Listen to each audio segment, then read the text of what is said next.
Mini vlog for today mga idol ay mangunguha ako ng kakao at talagang sumama pa ang aking mag-ina sa aking pupuntahan sa panguhan ko ng mga kakao mga idol at ibebenta ko to at syempre perang pera to mga idol. And shoutout, andito na kami mga idol.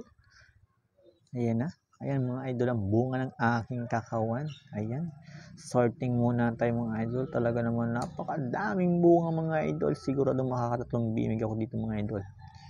Ayan na guys. At syempre kuha na tayo mga idol. Ang hirap mangha mga idol dito. Kailangan akyatin. Kailangan natin akyatin mga idol. At syempre tanggalin natin mga konting mga sagabal mga idol. At wala tayong pampunin mga idol. Ang gamit natin mga idol ngayon ay itak. At syempre, kailangan natin adyuhin guys yung matataas na bunga mga idol. Ayan na sa taas. Napakadaming bunga sa taas mga idol. Kaya kailangan natin adyuhin mga idol.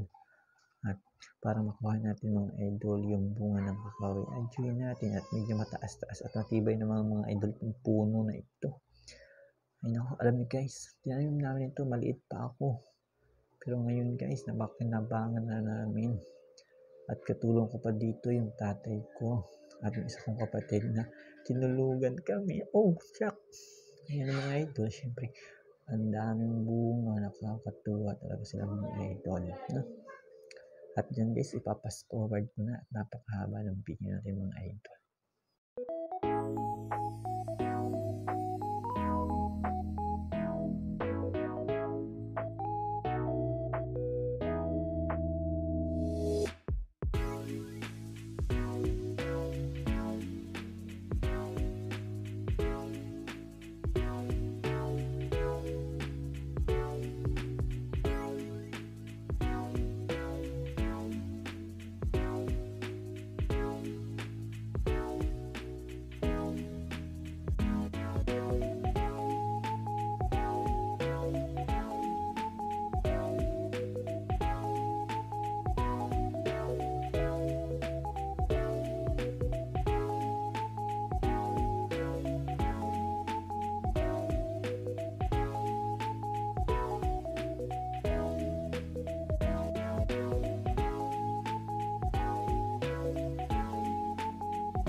Idol, binidyong lahat kasi napakahabang video natin kung gagawin natin lahat kasi ang daming puno nito mga idol. Kaya ito na guys mga idol, ipapakita ko na after natin mapanghalat. Ayun na guys, napakaraming kakao na nasa 3 sako yan guys. Napakadami at napakabigat, hindi ko na madala guys dito sa amin sa bahay, kaya doon ko na lang binalitan mga idol.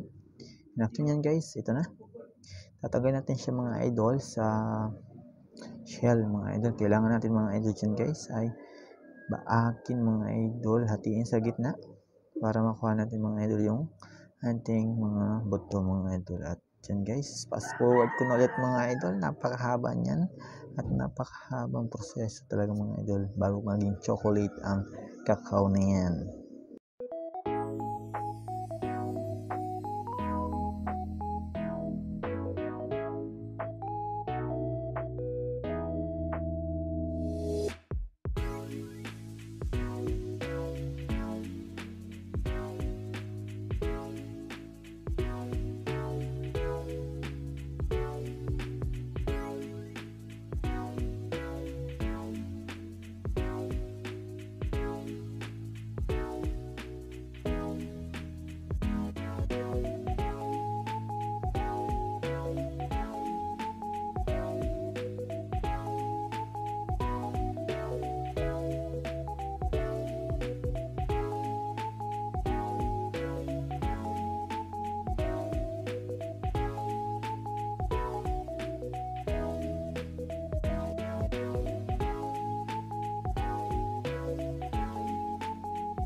At ito na mga idol, ang ginagawa ko mga idol, tinatanggal ko sa shell yung mga buto kakao. Ano po?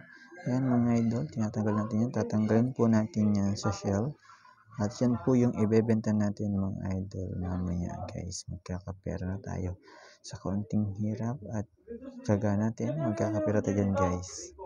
And dyan guys, fast forward ko ulit mga idol at napakahaba na naman yan mga idol.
After natin guys maalis lahat sa shell, ito na siya mga idol. 30 kilos lang naman yan mga idol. Comment ka nga kung taga saan ka para alam ko kung saan umabot ang video na to. At huwag makalimot mag-follow, like, share, comment. At para updated kayo sa mga more videos and update namin. At marami pong salamat sa inyong panonood. And God bless. Mahal po namin kayo. At hanggang dito na lang. Hanggang sa muli. Thank you.